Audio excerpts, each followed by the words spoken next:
Salut à tous, de retour sur la chaîne des frères Maurice. Aujourd'hui, on se retrouve pour parler du premier quart-temps de la saison 2024-2025.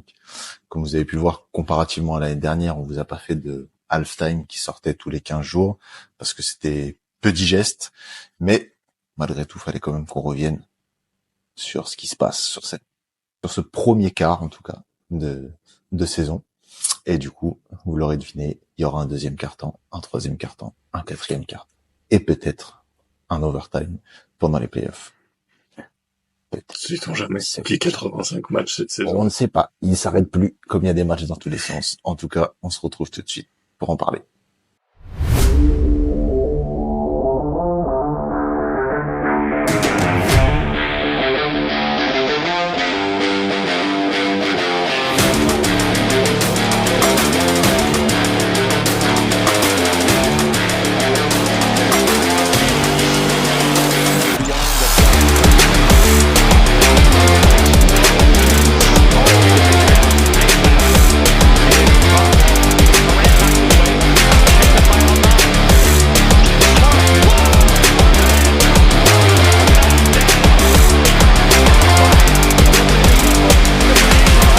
Bon, déjà, petit point juste sur l'épisode précédent. Merci pour tous vos retours. Ça a été, pour le coup, vous avez été archi réactifs et vous avez l'air d'avoir apprécié le format un peu historique, entre guillemets, du podcast. Donc, on a d'autres idées en tête pour la suite et ça risque de revenir vite. Les politesses étant passées, on entre dans le vif du sujet. On va décomposer l'épisode en une partie positive et une partie négative.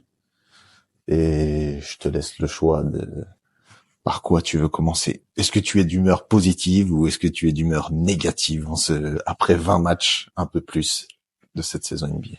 Je suis souvent positif. Mais il y a des trucs, c'est nul. Il y a des trucs, c'est nul, hein.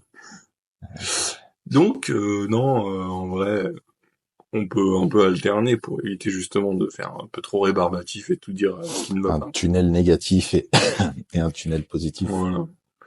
Mais j'aimerais commencer par un tunnel négatif qui dure depuis des années et qu'on laisse passer sans aucune, je sais pas. Comme si de rien n'était. Voilà. Sous le nom de Doc Rivers. Il y en a marre du Doc. Ouais. Depuis 2008, il a pas fait un bon truc, pas un bon coaching. Il a eu des grosses équipes avec des gros joueurs. Et c'est mauvais. Il propose rien. Et c'est un fan des Celtics qui vous dit ça. Non, vraiment. Non, mais c'est vrai. Moi, je suis sorti de là, 2008, je me disais, wow, quel coach incroyable. Il avait déjà des joueurs dans tous les sens. Et depuis qu'il est sorti, il a coaché des grosses équipes. Et là, si on parle particulièrement de cette saison, on a encore du Giannis, on a encore du Damian Lillard dans une équipe avec un Brook Lopez, un retour de Chris Middleton, etc. et d'autres joueurs, des Bobby Portis qui viennent agrémenter le tout. On va pas refaire l'épisode sur les Bucks qu'on a déjà fait. Mais non, mais c'est... il y a aucun coaching. Aucun coaching. Moi, j'ai l'impression qu'en fait, ça dépend juste de ces joueurs en ce moment, ça va ou ça va pas. Comme actuellement, après qu'on ait fait l'épisode, il y a une bonne streak, etc. de victoires par rapport au nombre de défaites. Ça s'est clairement amélioré. Mais comme tu dis, j'ai l'impression que ça vient que des joueurs, en fait. On a relancé les Bucks, puisque c'est grâce à nous. Bien sûr. Totalement. Ils ont senti qu'on était sur leur dos, ils se sont dit, faut y aller. Motivate. Clac. Non, en vrai, c'est ça. C'est, en gros, Doc Rivers ne propose aucun coaching et aucune solution. Il attend que ça se passe. Et les joueurs font le taf ou ne font pas le taf. Et les résultats de l'équipe dépendent uniquement de la qualité des joueurs et de leur forme ou méforme. Blessure, pas blessure. Et Doc Rivers ne propose aucun coaching, aucune solution. Et quand on lui pose des questions, en conférence de presse, c'est de ma faute, c'est de ma faute, c'est de ma faute. Mais c'est là si c'est de ta faute, apporte des solutions. Apporte des solutions, et je veux dire, au bout d'un moment, tout le monde en temps, c'est de ma faute de sa propre personne. Mais le mec, il a toujours un poste de head coach depuis. Et ça fait les 4-5 ans que ça dure. Et je sais pas, je pense qu'il y a d'autres candidats au poste de head coach qui sont largement aussi compétents que lui. J'ai l'impression que les joueurs disent souvent qu'ils s'entendent bien avec lui, mais en fait, c'est normal si le mec propose rien, t'impose rien. Bah en fait, les joueurs, ouais, ils s'entendent bien avec lui parce qu'ils font ce qu'ils veulent, c'est eux qui ont le pouvoir, quoi. Après, on n'est pas dans les vestiaires, on sait pas comment ça se passe. Je suis pas dans le vestiaire, mais bon, c'est dans le relationnel. Peut-être qu'effectivement, ils s'entendent bien sur le relationnel, et tant mieux. Et ça, c'est bien qu'un coach s'entende bien avec ses joueurs, mais t'as besoin de coaching. Bah, tu vois, je sais pas si t'as prévu d'en parler dans cet épisode, mais si on prend par exemple comparativement une équipe moyenne de qui on n'attend rien, mais ce que propose Fernandez à Brooklyn, eh ben, il y a une idée. C'est un jeu qui est grammes en mouvement, tout le temps extra passe sur extra passe sur extra passe. Enfin, je veux dire, tu captes une patte, un truc, une façon de jouer, tu vois. Mais Doc Rivers à Brooklyn, il se passera rien. Et ils seront avant-dernier de la ligue. Voilà. Non, mais c'est vrai. Avant-dernier parce que nul n'est plus nul que les Wizards. Non, bien sûr. Voilà. Ça, c'est... Même Doc Rivers avec Brooklyn ne sera pas plus Même nul. Doc Rivers ne peut pas être le dernier. Je suis d'accord. Non, enfin voilà. C'était un peu mon coup de gueule, on va dire. Je ne comprends pas, en fait, cette longévité et cette immunité qu'il a à toujours trouver un poste de head coach. Je sais pas. Voilà. Tout ça passé, on peut faire du positif, du négatif dans tous les sens, comme ça. Je vais enchaîner négatif. Et puis après, on repassera un peu sur du positif. Du négatif potentiel, mais qui quand même commence un peu à durer à mon sens. C'est ce que j'ai appelé le potentiel gâchis du prime de Nikola Jokic. Denver, ils sont seulement 7e actuellement. C'est une équipe qu'on attend pas du tout à cette place-là, même si ensuite on jugera en play-off. Mais ce qui se passe cette année à Denver, on va pas dire que c'est catastrophique, mais Jamal Murray, il est inexistant. Ses moyennes, elles ont baissé partout. C'est sa deuxième moins bonne saison depuis sa saison sophomore, alors que depuis qu'il est revenu de blessure et qu'ils ont eu le titre, on annonce en chaque début d'année, ça va être la saison où Murray va passer un step, où il va être enfin All-Star. Mais en fait, non. Aujourd'hui, Jamal Murray, c'est un lieutenant médiocre. 17 points, Ouais. 6 passes, ok. Mais il y a combien de meneurs qui font la même chose que lui actuellement en saison? Quand ils ont gagné, on nous a vendu, un top sidekick de Jokic, c'est le joueur parfait pour aller avec lui. Mais je suis désolé. Il n'assume rien. Et c'est pas comme si Jokic faisait une saison moyenne, hein, parce qu'on va en parler un peu après. Jokic, il fait une saison où, à l'heure actuelle, pour moi, je vois pas comment tu peux donner le MVP à quelqu'un d'autre. Le mec est stratosphérique. Alors, ses stats ont augmenté parce qu'il a aussi son plus gros temps de jeu de ces dernières années. Mais en même temps, il est à 50% à 3 points, il en a jamais pris autant. Enfin, le mec fait tout. Il fait tout. Ouais. Pour revenir sur le lieutenant Murray, pour moi, il n'est même plus un lieutenant. C'est un bon joueur dans 5, sans être un second de franchise. Et pourtant, il doit clairement l'être. Il est décevant pour cette saison. Il est pas catastrophique, comme t'as dit, avec ses moyennes de points, 17 points, etc. Mais voilà, moi, quand j'entends lieutenant, j'entends un franchise player et un second. Si on compare à d'autres, un Michael Jordan, un Scottie Pippen lieutenant, voilà, ça c'est des lieutenants, et quand je parle de Scottie Pippen, on sait que le niveau que le mec avait, etc. Donc là, si tu me dis Jokic, franchise player, lieutenant, Ils en ont pas, parce que je vais pas en trouver un autre à sa place de Murray. Si on parle de Michael Porter, Bah, je vais en parler, ouais. voilà, voilà. Il Aujourd'hui, leur manque un effectif complet, et effectivement, c'est du gâchis. C'est du gâchis quand on voit que le mec met 104 points en 2 jours, avec un à 56 et du coup l'autre à 48. Enfin, et tu c'est vois, affolant ça, je trouve d'enchaîner que c'est, des perfs comme ça. D'autant plus il y a même pas que ces points, c'est que si tu prends ces deux perfs-là et que tu regardes avec le nombre de rebonds et passes qu'il fait, c'est hallucinant.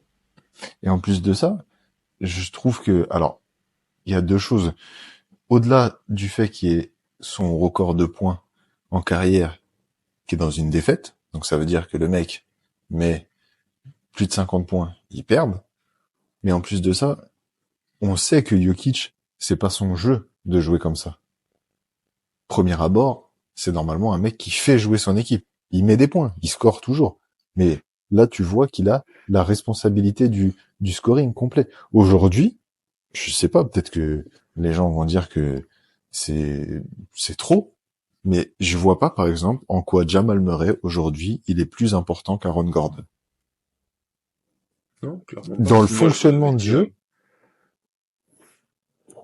on l'avait dit un peu dans les previews ouais. et moi je l'avais annoncé comme ça. Euh, certes, Jamal Murray a un talent plus élevé qu'Aaron Gordon en talent pur, etc. Mais si tu regardes aujourd'hui, et effectivement, pour revenir sur le fait de parler de lieutenant ou non, tu peux mettre Aaron Gordon en lieutenant. Bien sûr. Le mec, c'est un mec fiable, régulier.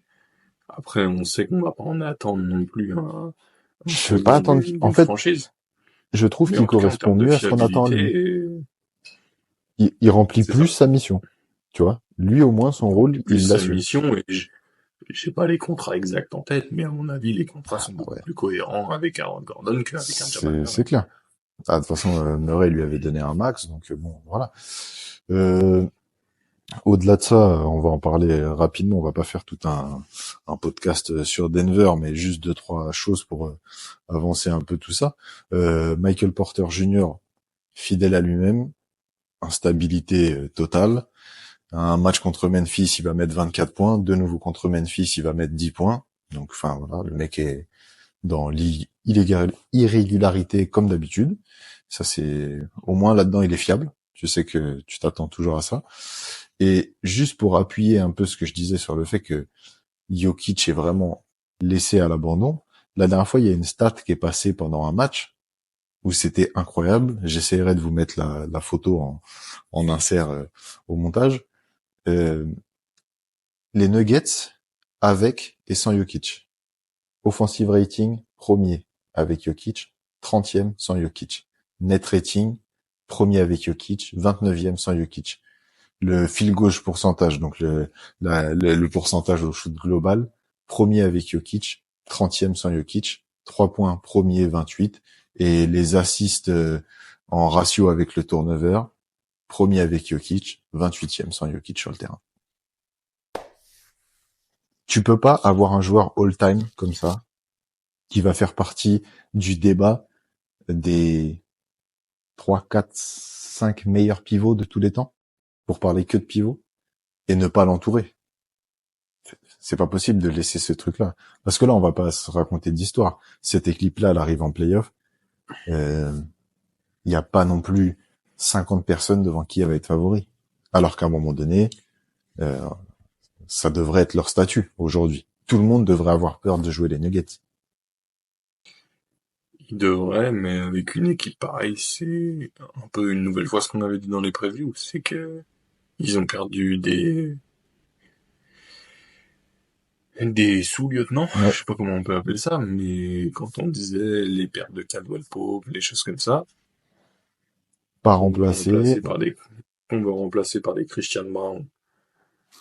Moi, Excusez-moi, mais il faut lui laisser du temps à ce mec-là. et pour moi, Il- c'est un mec qu'il faut qu'il soit utilisé en sortie de banc.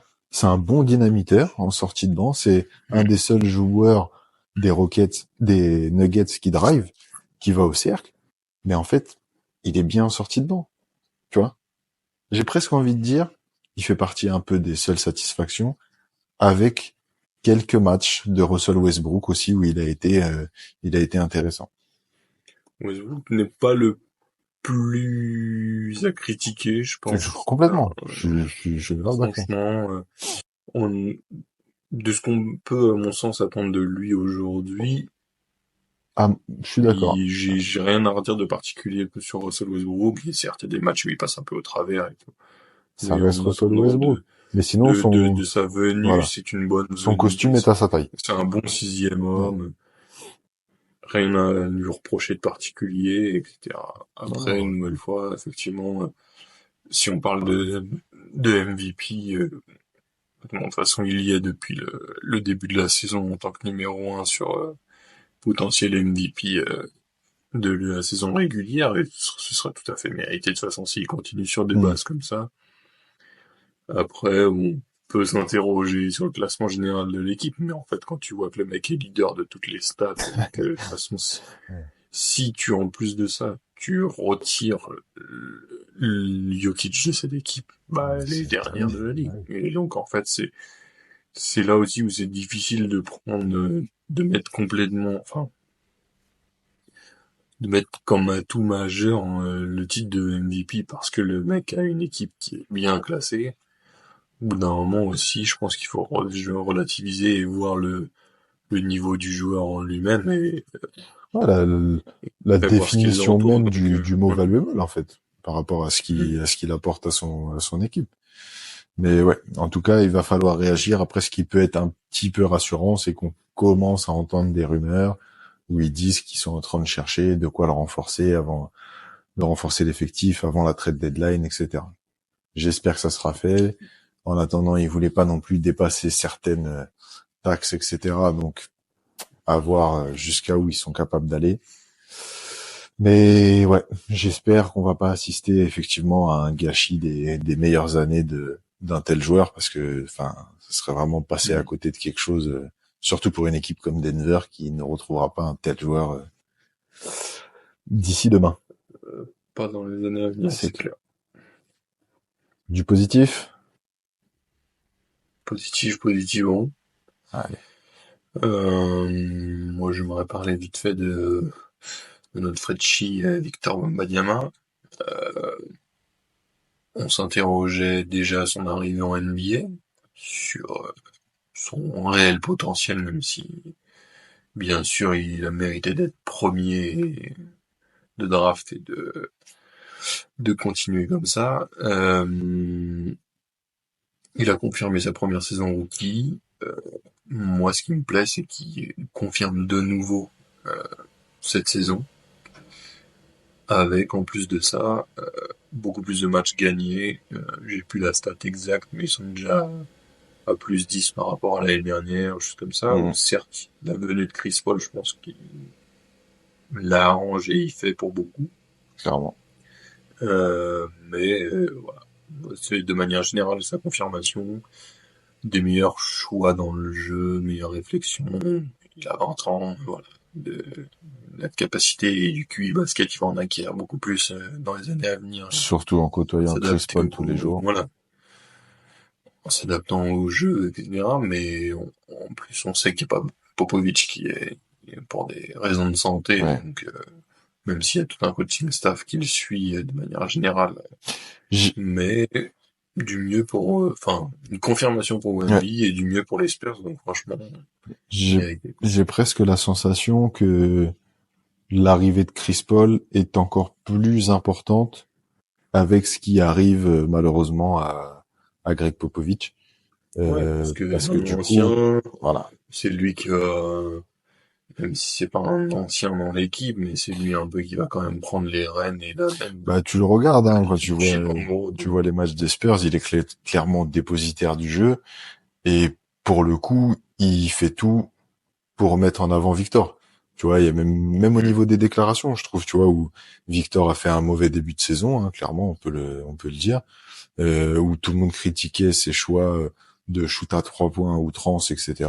Nous, y compris, hein, c'est parce qu'on le préfère voir faire, surtout quand les pourcentages sont dégueulasses. Mais lui, il l'a encensé et a dit qu'il fallait continuer à aller dans ce sens-là, que c'était son jeu, qu'il fallait qu'il continue de progresser là-dedans. Et ce que j'aime bien, c'est que, comme tu dis, ils gagnent des matchs, mais leur objectif reste de progresser. Tu vois, ils brûlent pas les étapes, en fait. Oui, on sait très bien que même s'ils gagnent des matchs, au mieux, et moi je demande encore à voir, comme je l'avais annoncé Hmm. déjà dans les previews, je demande à voir s'ils arrivent à atteindre le play-in. Ils en sont pas loin, ça peut le faire. En vrai, pourquoi pas? Ça leur ferait une bonne expérience. Ils Tu sont vois. 11e. Ils sont à la limite. Ils sont à l'équilibre, 12-12, je crois. Ils sont à 12-12 Ouais. actuellement, effectivement. Voilà, on peut se demander Et l'année si dernière, ils étaient en Sacramento le 22-60. repasserait pas devant. Hmm. Voilà. Euh, Franchement, non. Une bonne série pour les Spurs, etc. Un play-in, ce serait l'idéal pour eux, ce serait une reconnaissance, mais en tout cas, voilà. Moi, je tenais à parler déjà de manière plus focus sur un joueur et Victor, du coup, Ouais, mais c'est bien parce que du coup, que ça moi, ça va. me faisait plaisir Ouais. qu'il puisse confirmer. J'avoue, j'avais émis des doutes, hein. Après, je Il y a, consomme pas mal déjà ouais. physiquement Il y a et tellement en tout d'attentes, cas, en fait. Et puis le début de saison a voilà, été moi, quand même un peu c'est par rapport à inquiétant, tu ces vois. attentes. Hmm. Ça a quand même été un peu inquiétant le démarrage. Et puis le fait qu'il redresse bien la barre comme ça a plutôt été appréciable de voir qu'il pouvait réagir aussi rapidement, quoi. Du coup, je t'emboîte le pas sur effectivement les joueurs positifs et en plus ça sera de nouveau un Français, toute proportion gardée. Mais je suis content de l'intégration, pas que dans son équipe, mais dans la ligue en général, de Zachary Zaché. Euh, je trouve qu'il a fait une bonne entrée en matière. Il s'est retrouvé quasiment titulaire sur les deux matchs. Il n'y a que deux matchs où il starte pas.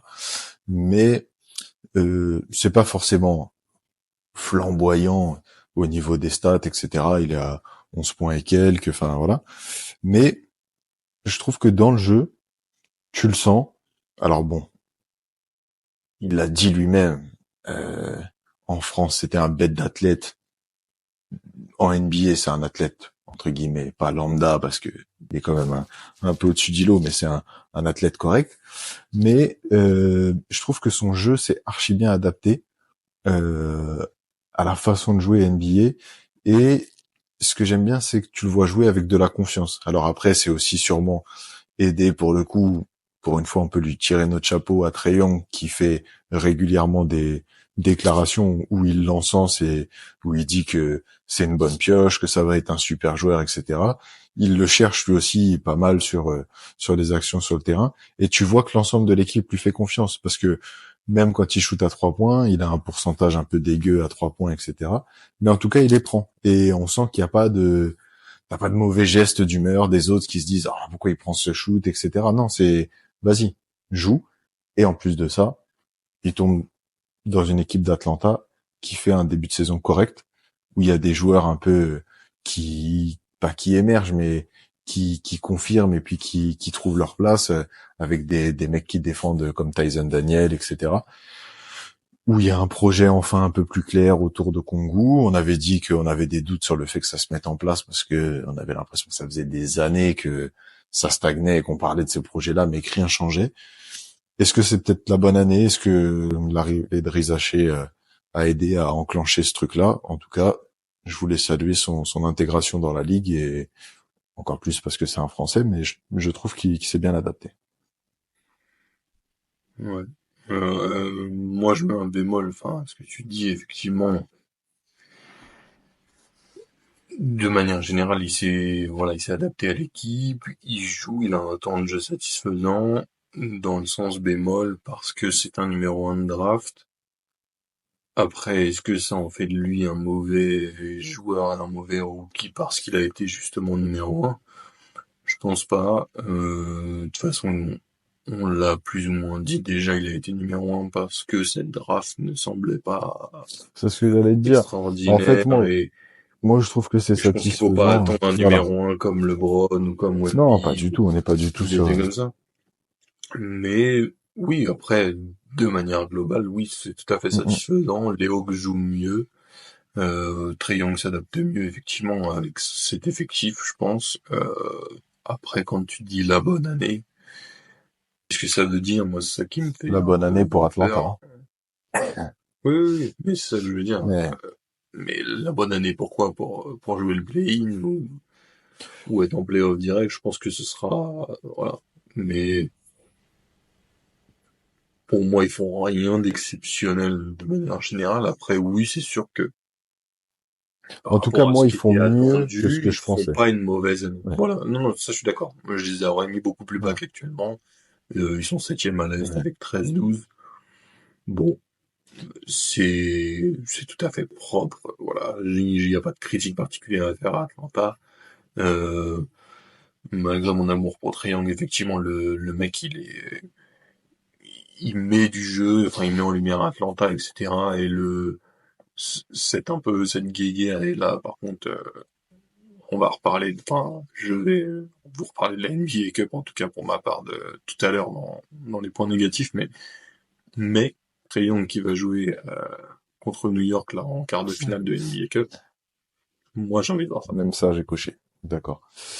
Mais en tout cas, voilà, je trouve que au moins cette année, c'est pas relou de regarder jouer les Hawks.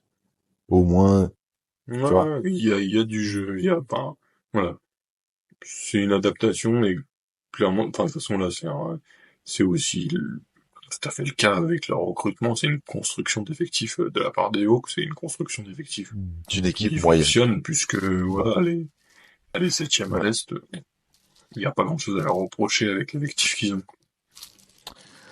On enchaîne.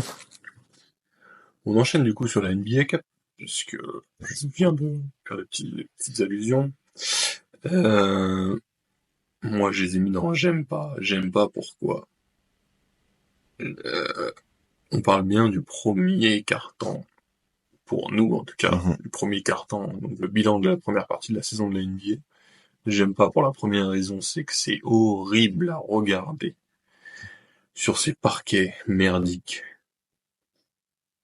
Je ne parle pas du style en eux-mêmes, et encore, je suis pas fan absolu, mais en retransmission audiovisuelle, Ouais. c'est une catastrophe. Je, enfin, je sais pas si je suis le seul à avoir cette vie, mais C'est d'autant plus compliqué à regarder avec les maillots qui des fois sont pas adaptés en plus à, comme tu dis, à la diffusion des matchs sur ce parquet. Après, euh, en termes de d'attrait et de jeu, je reste un peu sur la même position que l'année dernière. Ça me plaît de me dire qu'on est en décembre et qu'il va y avoir des matchs coup près où il faut gagner ou pas. donc, je finis bien ce que je disais. On parle de notre épisode premier carton de saison. Ça me plaît pas, entre guillemets, sur leur phase de poule, le meilleur troisième, ces différences de points et tout. Ouais, Mais là, une nouvelle fois, comme je disais avec Trae Young, etc., sur des confrontations élimination directe, ça commence à mettre de l'attrait c'est et clair. voilà, de relancer un peu décembre en attendant le Christmas Day sur voilà des matchs et en plus de ça là on a un peu des stars dans tous les sens qui vont s'affronter là dans les quarts de finale avec Curry, avec Giannis, voilà Trae Young avec Karl Anthony Towns, des trucs comme Mm. ça. Donc là, si après, en gros, je me projette déjà sur notre deuxième carton de saison qu'on fera, je pense que je vous mettrai les points positifs la NBA Cup, J'ai puisque aimé quart effectivement, de finale, ouais. j'ai aimé les. Après, on verra ce que ça donne et si les matchs sont vraiment décisifs et coup près, C'est quoi le match mais que ouais. t'attends le plus là, du coup, des quarts? Là, bah, justement, en l'occurrence, je sais pas si ça se joue à Madison Square Garden ou non, mais si c'est le cas, c'est une folie absolue Ouais. avec l'arrivée de Trae Young. Faudrait regarder. Et après, sinon, je sais plus les oppositions directes. Il y a Euh, Bucks Magic, Thunder Maverick et Rockets Ouais, Warriors. bah ça peut être un peu, ouais, ok ici contre Dallas, Moi, je dirais que le match phare, ouais, c'est OK. un remake, Ouais. ouais, OKC un Dallas. remake de l'année dernière ouais, avec les playoffs, choses comme ça. Ouais. Donc c'est Mais je crois que celui qui va me faire lever, ça sera peut-être Golden State contre les Rockets. Parce que, en fait, sur les matchs coup près, c'est toujours trop bien de voir Curry. Parce que tu sais jamais ce qui peut arriver Curry. avec lui, tu vois. Ça va être fou. Il y a Je trouve que Dylan Brooks aux Rockets et tu sais qu'il y a déjà des antécédents. J'ai trop envie de voir. Et puis les non, Rockets jouent bien. en fait les oppositions, elles sont idéales pour la NBA Cup de cette année. C'est pour ça que je vous dis si on refait Ouais, cet ouais, ouais, épisode-là clairement, ouais. dans une vingtaine de matchs comme on Ouais, nous fera, c'est sûr que ce sera terrible. ouais. C'est les Rockets qui tombent À contre moins qu'il y ait 4 les blowouts. Warriors. À moins, bien sûr, mais effectivement, les oppositions sont idéales avec du coup, ouais, Warriors, Rockets, il y a déjà eu plus ou moins des embrouilles Ouais, avec Dylan Brooks, etc. Et je pense pas dire ça de ces deux joueurs-là, mais si on me demande ce que j'ai bien aimé dans le début de saison, il y a aussi, j'ai bien aimé Draymond Green et j'ai bien aimé Dylan Brooks parce que ils sont rentrés dans un mood. Certes, ils ont toujours leur grande gueule, etc. oui. Mais Mais ils jouent au basket. je fais du bien à l'équipe, voilà. Ouais, je suis d'accord. On a moins vu des sorties de Green, moins vu de trucs un peu pourris, de fautes salaces, etc.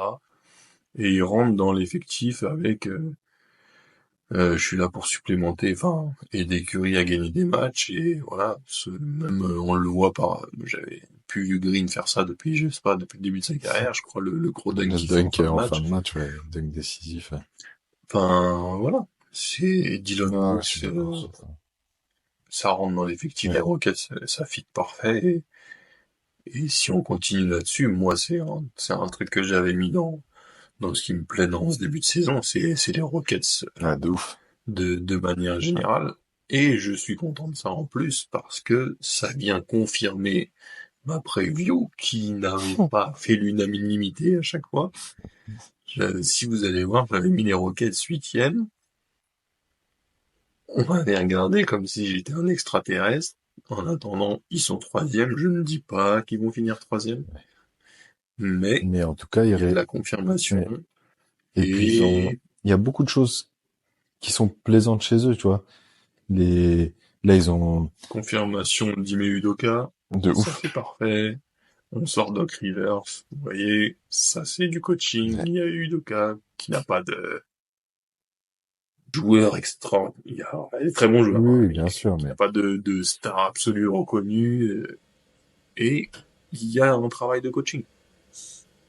il a des très bons joueurs en devenir, mais il n'a pas de enfin, Clairement. il n'a pas de néo All-Star. Et après, la satisfaction, Şengün, Dylan Brooks, bien sûr, là, qui fait ses efforts défensifs et le fait que Van Vliet rejoue au basket, c'est pas d'une régularité absolue, mais qui Ouais. mène le jeu de son équipe et qui permet à des Jalen Green, des choses comme ça, Non, et puis de après, se bah, montrer.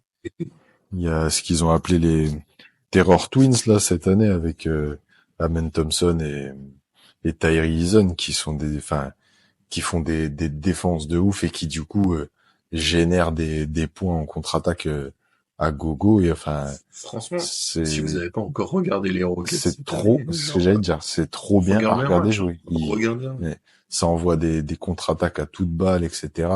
Hmm. Non, non, vraiment, c'est vraiment intéressant à regarder pour le coup. Bon, je suis désolé pour tout cet élan d'optimisme, mais à un moment donné, on va pas pouvoir le laisser s'en sortir comme ça et les laisser s'en sortir comme ça. Il faut qu'on parle des Pacers. Là, Catastrophe. c'est la J'ai vu plusieurs choses comme étant le plus gros échec, enfin, la plus grosse déception Hmm. de là, comme on fait aujourd'hui, quoi, de ce premier quart-temps de saison. Bah, Parce que personne, personne les attend là. clairement pas. En fait, ils ont même Eux non rien à plus faire là. s'attendent Ouais, c'est ça. pas. On les attend top Ils 4, top sont 5. pas, voilà, ils sont pas si bas que ça, entre guillemets, parce qu'ils sont 9e avec un 10-15, mais Ouais. en termes de jeu, c'est moche. Excusez-moi. C'est horrible. En termes de jeu, c'est moche. Et Haliburton ne confirme pas. Pas du tout. Et je suis déçu de le dire, mais j'avais émis un peu un soupçon, entre guillemets, sur la possibilité de non-confirmation du talent du joueur et de sa montée en puissance qu'on avait vu les dernières années, et malheureusement, pour l'instant, c'est le cas. Et moi, j'ai presque plus l'impression que je remettrai pas son niveau de talent en doute, à proprement dit. Mais par contre, Ouais, je trouve, pas forcément le talent, mais... ouais, mais je trouve que c'est, et d'ailleurs, je crois même que c'était de ça que t'avais parlé en début de saison, le côté absence de leadership. Et je trouve que là, c'est exactement ça. Parce qu'en fait, tu peux pas tout mettre derrière sur le fait que tes deux intérieurs se soient blessés rapidement dans la saison, etc. Au contraire, en fait, ses stats à Haliburton devraient justement s'améliorer. Parce que si c'était un vrai leader, il aurait dû prendre le jeu à son compte et il aurait dû augmenter ses stats quasiment partout. Or là, en fait, ses points, ils baissent. Tu pourrais te dire, ah bah oui, c'est normal parce qu'il va plus distribuer le jeu, il y a Pascal Siakam. Mais non, parce qu'en fait, ses passes aussi, elles baissent. Il y a presque 2 passes de moins par match, alors qu'il joue plus de minutes. Donc en fait, il y a rien qui va. Il joue plus de temps, toutes ses stats baissent. Et alors, pour sortir un peu des stats, etc., s'il vous plaît, regardez les matchs. Mais là, l'impression qu'il y a dans le jeu, c'est catastrophique. C'est moche. L'année, C'est très très moche. l'année dernière, c'était genre l'équipe spectacle, ça joue, ça va vite, ça marque des points, etc. Mais on n'est plus du tout dans ce truc-là. Là, c'est la 8e pace de l'Est. Alors, de la Ligue. La pace, si vous voulez, c'est la vitesse à laquelle l'équipe joue. En gros, combien de temps dure leur possession. Plus t'es rapide, plus t'es haut placé. Donc l'année dernière, c'était la 2e équipe à jouer le plus rapidement. Ils sont descendus 8e. L'année dernière, c'était la 2e meilleure attaque. Aujourd'hui, ils sont 16e. Et en fait, tu prends 3 matchs, c'est quoi, même 3 mi-temps des Pacers, et ça te suffit pour comprendre. Et tu compares à celle de la saison dernière. C'est une catastrophe comment ils jouent. Ça ne court plus, comme ça courait.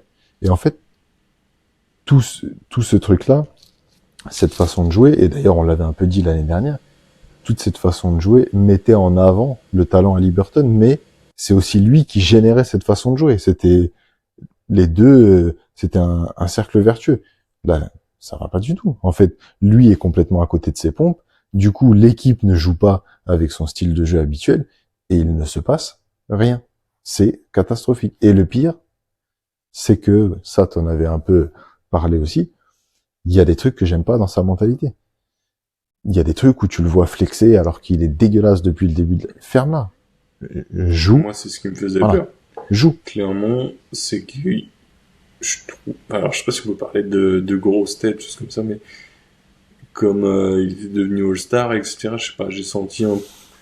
Il a toujours été plus ou moins comme ça, mais genre un peu un changement dans voilà, Mais en fait, tu sais, effectivement, d'aller se vanter sur des choses qui...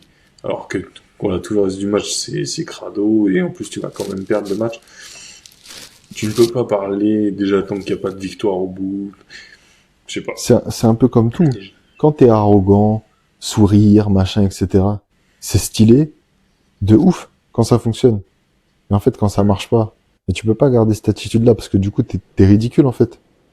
Ça correspond pas. Tu peux pas avoir ce truc-là, mais en même temps être complètement à la ramasse sur le terrain. Remets-toi un peu les idées à l'endroit. Tu sais, on a fait un lundi lem où on comparait Trae Young et Tyrese Haliburton, et ben j'ai l'impression que les deux ont eu un peu la même réaction pour des raisons différentes, c'est-à-dire que vous avez réussi un petit truc dans votre carrière et vous avez pris le boulard de ouf, mais vous avez rien gagné, vous avez rien fait, vous êtes personne. Vous êtes aujourd'hui, demain leur carrière s'arrête, c'est pas mieux qu'un Deron Williams, c'est pas mieux que, enfin, tu vois. Actuellement, pas du tout. Donc tranquille, travail. Rien derrière, c'est ça. Donc En ouais, fait, c'est ça, c'est commencer à parler avant d'avoir réussi à réaliser des choses ouais. en NBA. C'est très, très dommage. Et pense qu'il y a beaucoup de travail à annoncer Ouais. derrière. En plus, ils ont quand même un effectif, eux, pour le coup, qui mériterait d'être bien au-delà L'année dernière, on a là où dit, ils sont. ah ouais, bien joué, Siakam qui arrive, tout le monde voulait un peu le récupérer, pourquoi pas, ça peut être le bon choix, même si tout le monde n'était pas sûr du fit parfait, mais ça a apporté le bon truc. Là, ce qu'il est même en train de réussir à faire, c'est qu'il avait une hype où il était peut-être un peu surcoté, et maintenant, c'est en train de complètement s'inverser, et les gens commencent à avoir le seum contre lui, et des fois même pas à juste titre, par exemple, des fois. Hmm. Il a inversé la courbe, espérons qu'il soit capable de faire machine arrière. Ouais. Pour rester sur le thème un peu des transferts, bon, lui, il a eu lieu cet été. Moi, j'ai mis dans...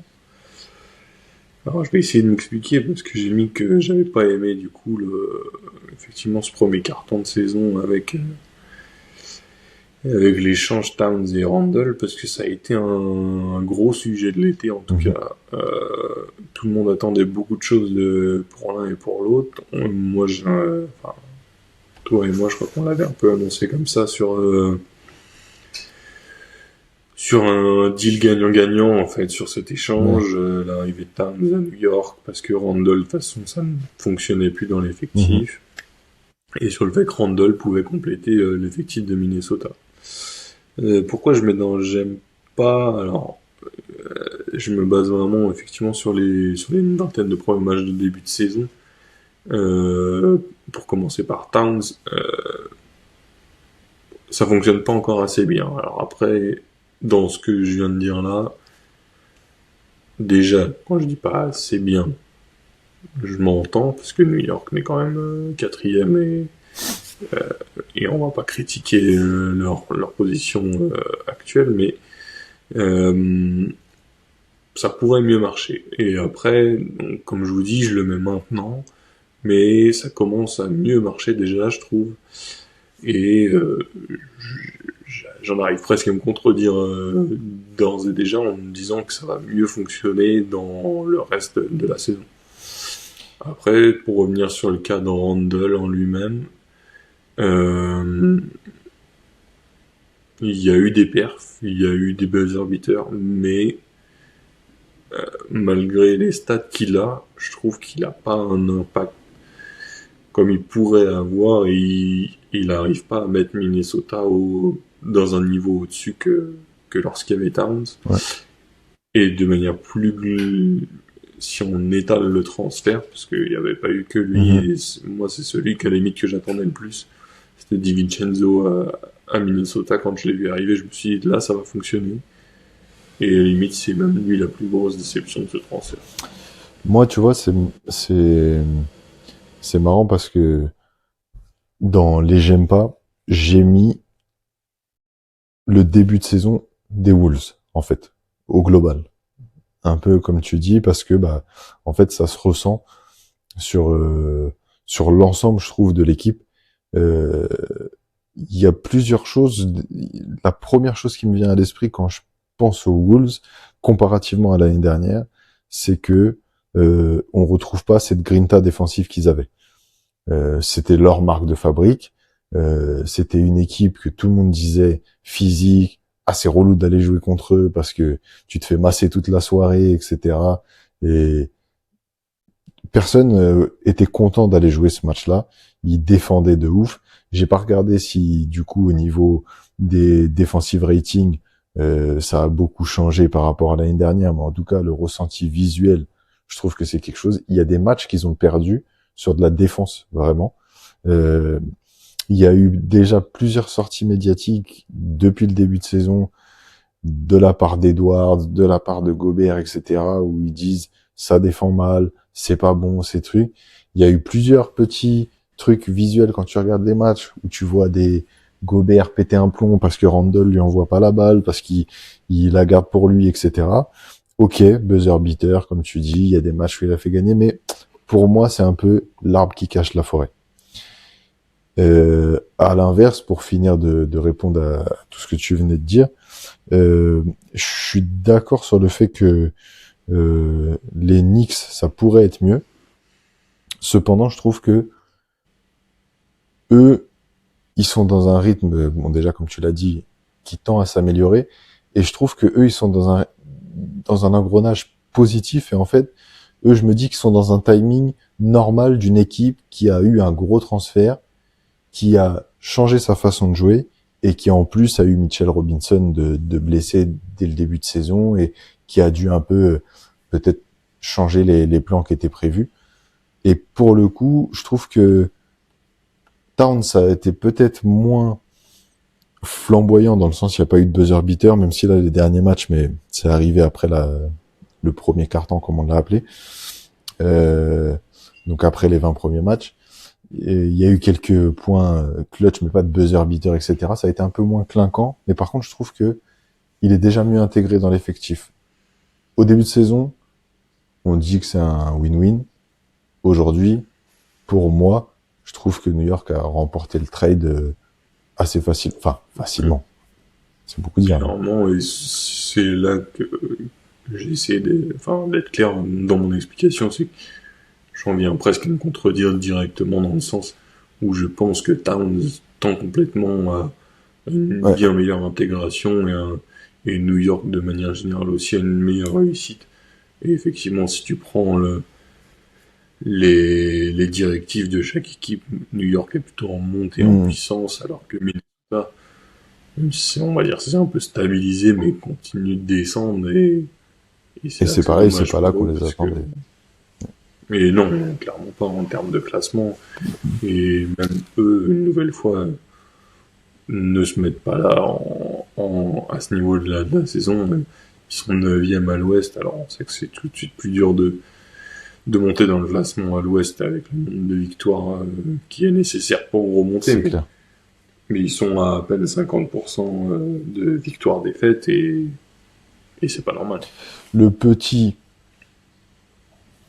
pas bémol, la petite excuse, on va dire, qu'on peut accorder à Minnesota, c'est le fait que Conley ait raté pas mal de matchs. Et on sait, Je voulais et dire ça quoi, il leur confirme, manque un meneur. voilà, que quand il est pas là. Par contre, pour autant, je trouve que ça peut être très inquiétant pour la suite. Parce que Mike Conley, il a pas 25 ans.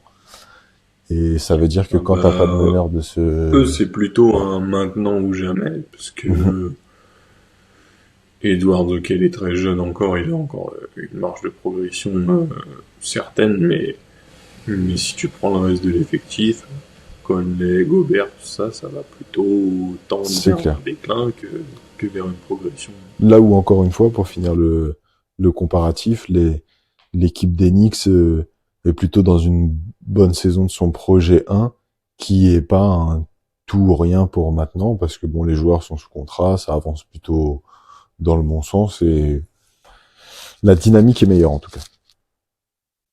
Ils sont dans le bon Mhm. objectif où ils doivent être, à mon avis, et voilà, 3-4, et arriver à une saison réussie, à mon avis, ce serait d'accrocher une place en finale de Ouais, c'est conférence. clair. Et on peut parler d'un petit truc un peu hors terrain, on va dire, pour le Ouais. coup. Euh, à confirmer, parce que pour l'instant, on n'a pas encore eu les dernières confirmations, mais j'aime plutôt bien ce qui fuite pour l'instant en termes de propositions pour le All-Star Game. Euh, Concrètement, on parle de ne plus faire un match avec seulement deux équipes pour le dernier jour, le match des étoiles, qui était devenu une daube à regarder, hein, on peut clairement le dire, des matchs à 200 points, enfin bon, c'était vraiment n'importe quoi. Pour rentrer un peu dans le vif du sujet, il semble parti sur vouloir organiser en gros euh, une sorte de tournoi, on va dire, sur la dernière journée, à quatre équipes, trois équipes issues de la sélection All-Star et une quatrième équipe issue des sélections rookie sophomore, qui viendrait se mêler du coup à ce petit tournoi. Euh, Ce que j'aime bien là-dedans, alors bon, de toute façon, le All-Star Game, dans sa globalité, ça va, ce match-là, en tout cas, ne sert plus à rien. Tout le monde s'en fout. Euh, je me dis que là où ça peut faire la force, cette idée-là, c'est que les rookies et les sophomores, eux, auront envie de se farcir les All-Stars. Ça, c'est une certitude. Ça, c'est une évidence. Ouais. Après, est-ce que le format va prendre? Est-ce que les All-Stars vont aussi jouer le truc de c'est nous les darons, on veut pas perdre ce match, etc. Potentiellement, on sait que c'est des mecs, c'est des compétiteurs, on sait que quand il se passe des trucs comme ça peut un peu les piquer. Surtout si t'as C'est quelques sûr jeunes que ceux qui, qui tu vois, vont jouer contre quand ils vont jouer contre les jeunes et les sophomores, ils vont se dire, c'est oh, sûr qu'il y c'est pas aura de nous, on va toute se faire façon taper une par les certaine, petits. voilà. Donc, ça, c'est sûr qu'il y aura une envie et dans tous les cas, ce sera eux qui seront en mauvaise position parce que s'il y a une façon, c'est normal et s'ils perdent, là, c'est Vous pas avez normal. perdu contre les, ouais. Donc, ça va être un peu le bémol pour eux, pour les All-Stars, mais ça peut mettre une forme de compétition et peut-être relancer cet attrait, effectivement. Et ce que j'aime bien, c'est qu'ils parlent de le faire avec une target score et en gros, bah, un peu comme dehors, ça sera pas le premier à ça, mais genre, le premier arrivé à 60 points, on remporte le match. Pourquoi pas. Ouais. Et le dernier petit truc sur le All-Star Game, alors, pareil, là, on est au stade de rumeurs, mais l'année dernière, on sait qu'ils avaient fait avec Ionescu et Curry le duel. Et là, ça parlait de le faire en double. Cette fois-ci, refaire les Splash Brothers.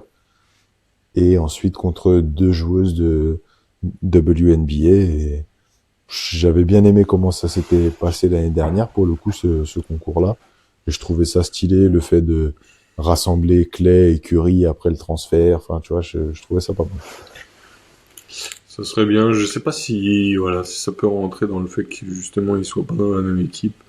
Bon, Ouais. après, on sait que ce serait un peu un, Oui, ça sera un truc, il sera pas, ceux qui gagnent là vont pas être, ils vont pas leur ça va pas accorder, être voilà. les gagnants du concours à 3 C'est points, ça. etc. Donc, ça peut être un attrait, enfin, en tout cas visuel et de manière à mettre en avant, là, Je pense que si ça se fait, les cette gens voudront le partie. voir, Ouais, clairement, tu moi, vois. avant le premier, Mm. hein, franchement, c'est clair que je raterai pas ça, mais ouais, ça peut redonner un attrait, même si c'est pas la journée du samedi qui a le besoin de plus être relancée, Ouais.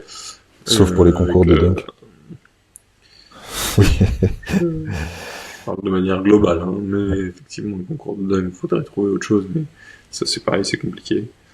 Mais oui, en tout cas, des annonces pour le All-Star Game, et de toute façon, Adam Silver, il sait très bien qu'il faut trouver des solutions, Clairement. sinon ça va finir par tomber comme le Pro Bowl en NFL, quoi, oui, où c'est des fausses actions et ça défend plus, Ouais. et c'est compliqué. J'ai pas repris le problème à la lettre, mais je revoyais la dernière fois sur Twitter quelqu'un qui disait donnez-nous un match les États-Unis contre le reste du monde, c'est tout ce qu'on veut. Je sais pas s'il y a assez de joueurs sélectionnés, All-Star, enfin, tu vois, j'ai pas pris le problème dans sa globalité. Dans l'affrontement, je pense que ça pourrait être une bonne chose, mais je suis pas sûr qu'ils le feront. Pour la simple et bonne raison, je pense que Adam Silver veut pas voir l'équipe des États-Unis se faire taper si, enfin, il prendrait même pas le risque en fait, je pense. Ça, c'est clair que ça poserait un problème à la NBA. Et j'entends pourquoi pas la proposition, mais on a vu en tout cas, il l'avait déjà lancé sur Rookie Sophomore, enfin sur le match Mhm. des Rookies Ouais, et le des Rising. Sophomores, Ouais. en mettant ce format-là de américain contre le reste du monde. Ça avait pas non plus fait Ouais. d'exploit. Bon, pourquoi Et pas, ça puis peut c'est être une surtout proposition, mais que sorti du coup, alors tu fais quoi, les joueurs canadiens, ils font partie de l'équipe des États-Unis parce qu'après sortie de Luka, Jokic, Giannis, enfin tu vois, je veux dire ton équipe. je pense que ce serait américain contre le reste du monde, mais je suis pas convaincu, en tout cas déjà d'un attrait supérieur à Mhm. Est-Ouest. Et au-delà de ça, effectivement, même pour la NBA en elle-même, si elle arrive par dire que les Qu'à 6 joueurs du contre reste 11 du ils ont. monde, même si Sinon, Ça va ici, même si c'est beaucoup ouais, plus ouvert qu'avant, qu'ils arrivent à se faire battre par le reste du monde, je pense que ça poserait un peu un problème sur la légitimité de la ligue ouais, qui est considérée comme la meilleure ligue de basket actuellement. c'est clair. Enfin bref, on verra ce qu'ils vont Voilà, nous concocter, mais en tout cas, bon, on est toujours content qu'ils essayent, c'est clair. de faire avancer les choses. T'avais un dernier petit truc, je crois, que Ouais, t'avais bien aimé. pour finir sur un point positif, ça fera sûrement l'épisode d'un futur courtside de chez nous, mais il faut une mention pour le Magic. Il en faut une grande parce que on avait évoqué que ça pourrait faire une bonne équipe à l'Est avec un potentiel bon classement en fin de saison, que ce soit 4, 5, 6. C'est troisième actuellement, Ouais, donc c'est au-delà un peu des espérances. ça dépend Et pour qui. dans... Voilà. Ouais.